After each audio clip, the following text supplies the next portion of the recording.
बाप का, राशन हमारे हक का, नहीं किसी के बाप का, भोजन हमारे हक का। नहीं किसी के। भाव तो बढ़ते जा रहे हैं। अंबानी लॉकडाउन में 6 गुना कमाई कर चुके हैं। शाखा 9 न्यूज, सच की बात हक के साथ। नमस्कार दोस्तों, शाखा 9 न्यूज में आपका स्वागत है। दोस्तों, आज हम अंबुजवाड़ी में हैं, जहां पर हम जनता के साथ में खड़े हैं। जैसे हमेशा मुद्दे होते हैं जनता के हक के लिए, वैसे ही आज जनता के लिए लड़ने के लिए जो हमेशा तत्पर रहते हैं, वैसे ही मेघाताई हमारे साथ में जुड़ी हुई है। मेघाताई आज जनता के लिए जो लड़ाई लड़ रही है वो है राशन कार्ड की लड़ाई। अब उनसे ही जानते हैं कि राशन कार्ड की जो ये लड़ाई है ये किस लिए वो लड़ रही है, अंबुजवाड़ी में लोगों को क्या तकलीफ है, उनसे भी जानेंगे। सबसे पहले आपका स्वागत है हमारे न्यूज चैनल पे। और साथ में मैं कहता हूँ हमसे जानना चाहते हैं, आज जो हम देख रहे 2 घंटे से इतने धूप में बैठकर आप जो ये लोगों के लिए लड़ रहे हैं, फॉर्म्स भर रहे हैं, राशनिंग डिपार्टमेंट के लोगों को भी आपने बुलाया है, उनसे रिक्वेस्ट की है कि लोगों के बीच में आइए, तकलीफ देख क्या है ये पूरा, ये मामला क्या है?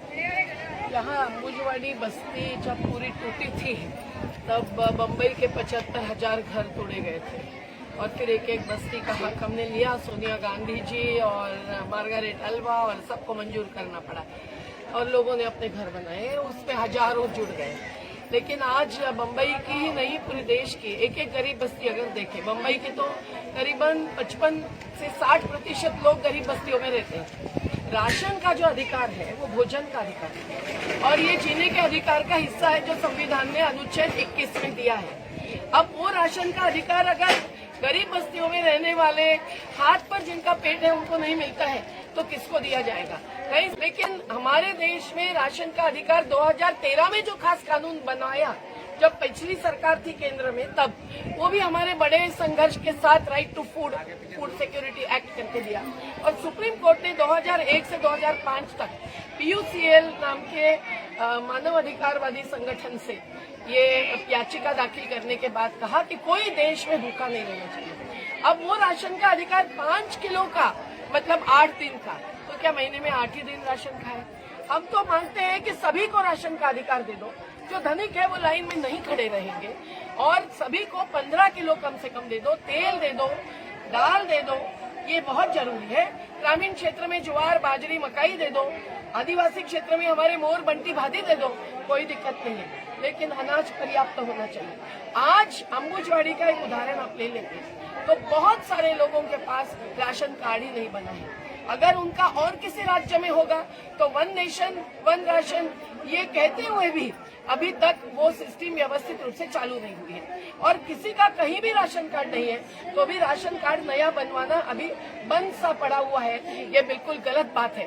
वोट मांगने तो आएंगे नगर पालिका में, उसके पहले उन्होंने भोजन खिलवाना चाहिए, ये हमारा संकल्प है।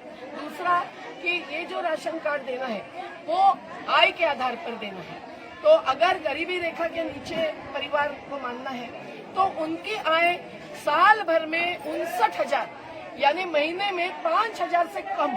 अब उसमें क्या कोई भी बच्चे को, बूढ़ों को पाल पोस सकता है? तो ये भी आय का निकष गलत है, तो लोगों को झूठ बोलना पड़ता है। हम तो चाहते हैं कि लोग सच बोले लेकिन सभी को राशन मिले, क्योंकि 2004 का महाराष्ट्र शासन का एक GR है जिसमें लिखा है कौन कौन लोहार सुतार के साथ साथ झोपडपट्टीतील रहिवासी, तो झोपडपट्टीमध्ये राहणाऱ्या सर्वांनाच राशन गरिबी रेषेच्या खाली म्हणजे 2 आणि 3 रुपयांनी गहू आणि तांदूळ मिळाला पाहिजे। हे बात जर GR मध्ये म्हणजे शासकीय आदेशामध्ये आहे त्याप्रमाणे सर्वांना मिळायला पाहिजे। पण कधी राशन कार्ड आहे गरिबी रेखाच्या खालचं, देन आधार कार्ड है, लेकिन आधार कार्ड के आधार पर जो अंगूठा लगवाना है। अब जो मेहनत का काम करते हैं, मिट्टी में जिनके हाथ है, महिला का अर्थ ही महिम लाले यति महिला, मतलब मिट्टी में हाथ है वो महिला। अब उसका अंगूठे पर रेखा अगर मिट गई है तो उसको नहीं मिलेगा, ये बिल्कुल उल्टी बात है। तो उसमें भी अभी लॉकडाउन में ये कहा था कि दुकानदार ही अपना अंगूठा लगाए। हम कह रहे दुकानदार को क्यों आप देते हैं, वो तो भ्रष्टाचार करेंगे।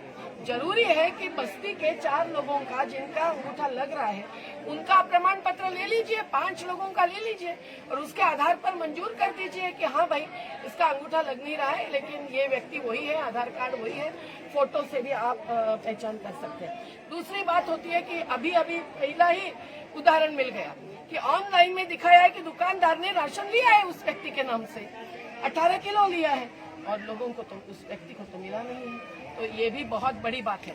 दुकानदार को अपनी दुकान के बाहर बोर्ड लगाना चाहिए। ये सब बातें करवाने में हमारी जान निकल गई, लेकिन आज तक उसका पूरा पालन नहीं होता है।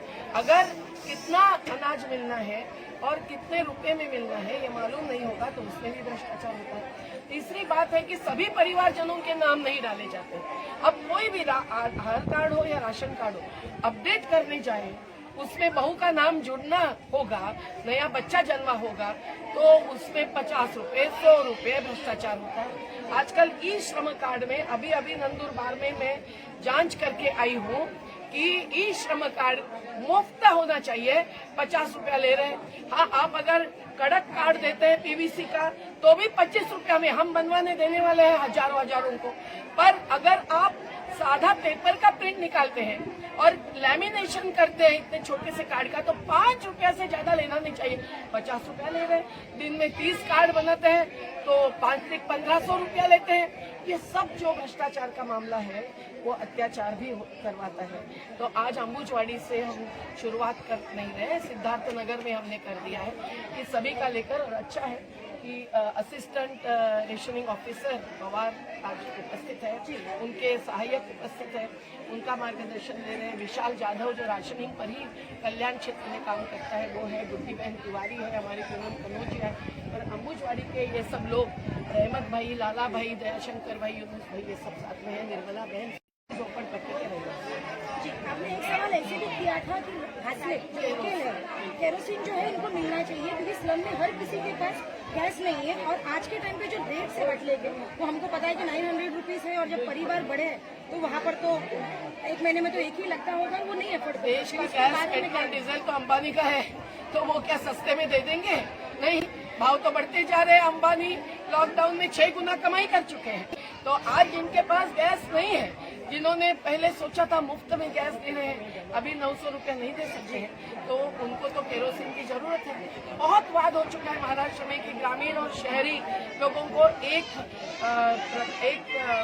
क्या बोलते हैं मात्रा में केरोसिन देना चाहिए, लेकिन वो जीआर पड़े हैं, लोगों को केरोसिन नहीं मिल रहा है। आरओ कह रहे हैं कि हमारे पास आता ही नहीं है केरोसिन। जो पहाड़ी अनाज है या मिलेट्स जो है, ज्वारी बाजरी, वो भी नहीं मिल रहा है, तेल नहीं मिल रहा है। 1 किलो दाल जो मिली थी, अभी खुद अधिकारी कह रहे हैं वो इतनी खराब स्थिति में है कि लोग नहीं लेना चाहते हैं। लोग कैसे लेंगे भाई? भूखे रहे अच्छा है, बीमार न पड़े।